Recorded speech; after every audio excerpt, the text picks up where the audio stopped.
their setup at the studio tour for 2022. So if you don't know, Canoopsy is a really popular tech YouTuber, so I'll be checking it out, and let me know what do you think about his setup. So if you like these types of videos where I check out other people's setups, feel free to drop me a like to let me know, and comment down below whose video or setup I should check out next, and I'll be sure to do so. Also, if you haven't already, be sure to subscribe to this channel, and also yeah, without further ado, let's get right into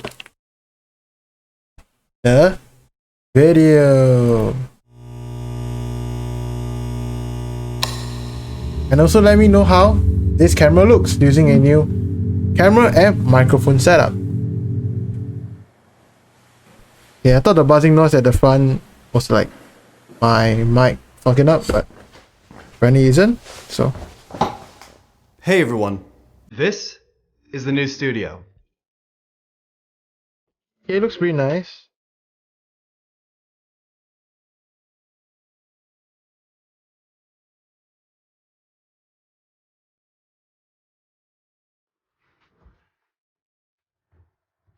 Okay, weird shoes, but okay. For the past few months, I've been working on this space, and I've spent a lot of time, money, and energy making this place into what I like to call a creative factory. So this video is essentially an early studio tour and a look at my updated desk setup. And this video is sponsored by Logitech and their new Design for Mac collection. Oh, okay. So this building that my new studio is in has a lot of history behind it. It's well over 100 years old, and it has had many use cases and many tenants as well throughout that 100-year span. And to be completely honest with you, the previous tenant did not leave this space in good order or condition. It was not very nice in here at all. The place was dirty, falling apart, needed a really fresh coat of paint on every single surface, as well as just some love and time put into the space. We started out by knocking down a wall to really open up the space and let the sunlight come in, and we have to let those beautiful factory windows shine. We added brand new lights to really brighten up the space, patched up holes, scrubbed and cleaned every single surface, and this place went from a spot you never want to spend any time in into a place where I spend hours in every single day. So that's a little bit of background, but let's start the tour. Okay, so after walking in, you can really see just how open and large the space is, and it has a really industrial look and feel. There's concrete floors, white walls, these exposed beams, pipes all over the ceiling, there's these industrial fans. I just really love the industrial factory aesthetic here. Instead of covering it up or hiding it, I wanted to really lean into it with my furniture choices, layout, and paint decisions.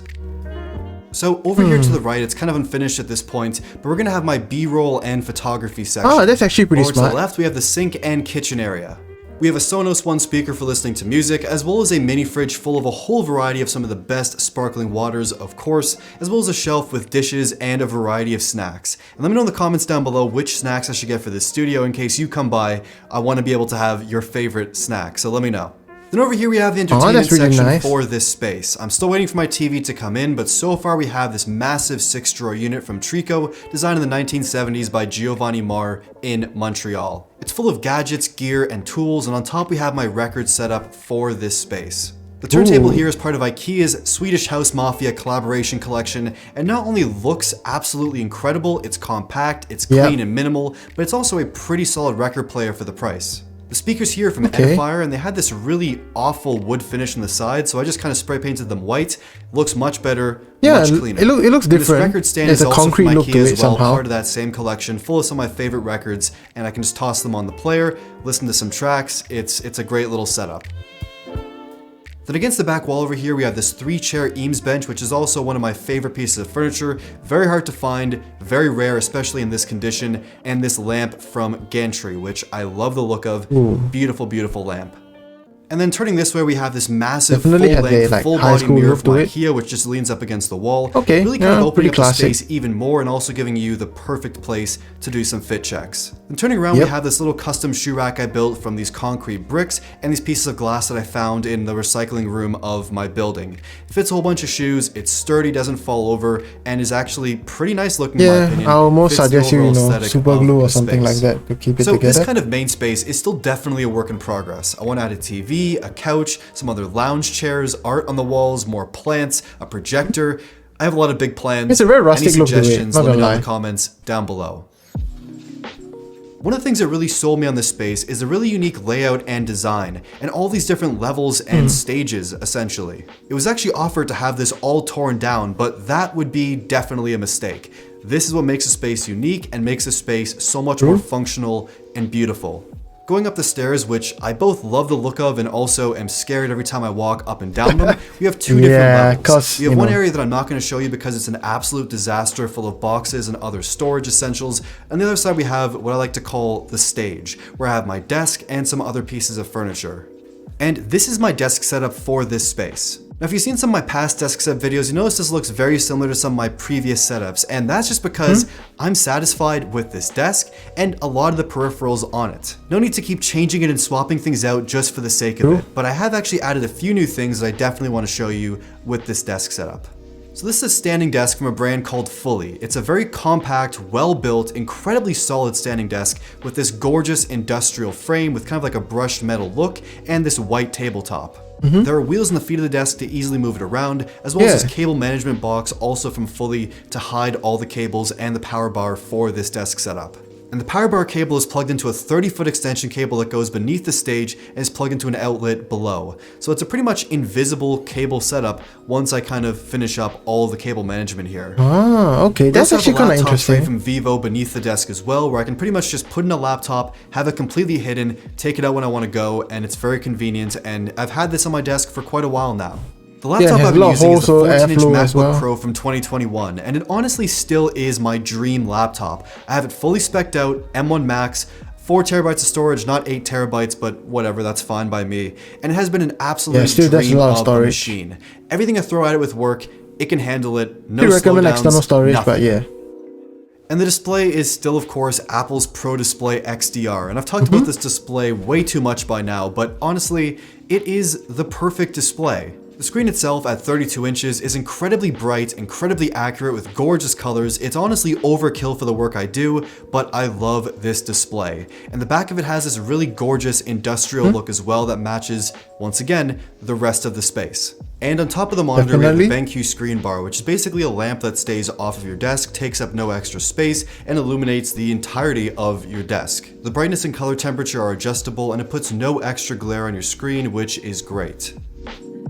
Okay, so now let's talk about desktop peripherals. Here we have the keyboard and mouse from Logitech's Design for Mac collection, and this is the MX Mechanical Mini and MX Master 3S in the white and silver colorways, and they match the look of the desk as well as most of the Apple products I have as well, which are all kind of silver at this point. The keyboard and mouse kind of pair and match beautifully with this desk setup. Everything is just white or silver, and I love it. So the MX Mechanical Mini keyboard for Mac is, as you may have guessed, a mechanical keyboard. And as some of you know, I'm not really the biggest fan of mechanical keyboards, but this one might just be the exception. It has all the benefits and strengths of a traditional mechanical keyboard, but also brings some of the traits of a more standard keyboard to almost be this perfect middle ground. The keyboard has brown switches with a really nice tactile feel and great key travel. And they aren't distractingly loud either. It's the perfect amount of sound, not too loud, you get that satisfying click. It's great to type on this keyboard. There are also a whole row of function keys as well as multi-device connectivity, so you can easily switch between your different Apple devices like your that's actually computer, really your useful. iPad, your iPhone. Very easy, tap a key, switch just like that. The keyboard looks simple, clean, beautiful, and fits very well in the desk setup, and also it's a great keyboard to type on as well. And the mouse here is of course the MX Master 3S for Mac. And I've used the MX Master in various forms, various colors for years now, and it honestly is my favorite mouse I've ever used. And this version in the new white and silver colorway with the quiet click feature is honestly my favorite. This mouse is so comfortable to use and hold for long photo and video editing sessions, and has that second scroll wheel as well, which is honestly something I can't live without. That is so for editing nice, photos man. and videos on this computer. It's just amazing for scrolling through video timelines as well as horizontal scrolling in Photoshop and Illustrator as well. I love this functionality.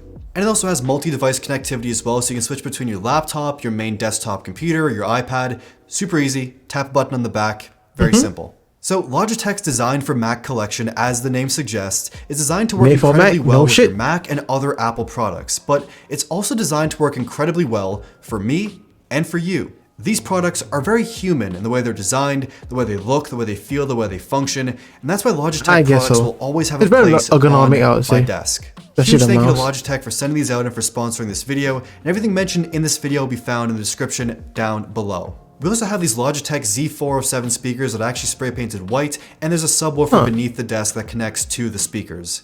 They look super clean, they sound great, they have incredible bass, great for watching videos, listening to music, it's a great like multimedia speaker. And honestly, don't be scared. Paint your tech, customize it, why not? Yeah. We also have this small Lenovo smart clock to see the time, weather, and control music, and a Nomad that's actually really charging stand useful. that I've actually customized a little bit to add an Apple Watch charger to the side of it. We have this pencil holder from Amazon that was originally a dark gray, so I spray painted it white to better match the desk setup. It's full of a bunch of Sharpies, pens, and pencils. And my main desk chair is the Herman Miller Embody, honestly the best office chair I've ever used. I have crippling a lot of people who use This it is the only chair I can sit in for hours and hours and hours for work. It's comfortable, it's adjustable. But it's like $1,000 too. Hey, it's just not getting rid of it. It's more expensive than some of your MacBooks out there, man. That's the desk setup. Also up here we have this classic Wasili chair just to lounge in and chill, as well as a plant, this Monstera, on top of a concrete block. You know I love concrete. This very unique escape key that I also found in the garbage, which is pretty interesting. What I've never seen anything like it, and honestly it's one of my favorite pieces of furniture that I own. And also we have Apple's G4 Cube on display as well, because I love the look of this computer. Wanted to display it, wanted it out in the open. Also up here on the stage, I want to have a bit more furniture as well, maybe a rug, a few other little pieces here and there. It's also unfinished, but those are kind of the main things in the space so far. And going back down the stairs and coming into this room over here, this is of course the A-roll room. We have my static camera, microphone, and lighting setup over here, which I might do a video on in the future, as well as some kind of rudimentary soundproofing so there isn't so much echo in this space. That's actually smart. And the shelves behind me have some of my favorite things on them to really furnish the space and just fill it with things I love. So you can just, have a private like filming place. We also have this nightstand version of the 6-drawer Trico drawer unit I mentioned earlier, with another gantry light on top and a few little small things was most probably like a room or something. So this has been a look at my new studio space. And of course, there's still a lot of work to be done. Things I want to add, things I want to move around, things I want to organize. This is not the way it's going to look forever. But that's what's so exciting about this space, is the potential, the endless potential. I chose this specific studio that is so spacious, unique, and bigger than I need, honestly, because I don't want there to be any limits today, tomorrow, and well into the future. Physically, you could have a few more people here. No limits. Here I can do all the work that I currently do comfortably. Video and photo shoots, other design work, and other projects that I have in mind, as well as so much more. I'm honestly not even sure what's going to be made, thought of, or created in this space just yet, but I'm really excited to find out. And thank you for watching. Yep, so what do you think of his setup? Man, I think his setup is kind of nice in my opinion. It's different, I guess. Still using MacBook and stuff like that, but it has a very like I guess like he said, it has a very like factory sort of vibe to it. And I think it looks pretty unique. So what do you personally think about his setup? Let me know down in the comment section below, and also let me know whose setup I should react to next, and I'll be sure to do so. Also, if you haven't already, be sure to subscribe to this channel, and also make sure to drop me a like to let me know. And thank you all so much for watching, and I hope to see you in the next video. Also, let me know how this camera and microphone setup sounds like, and I hope to see you in the next video.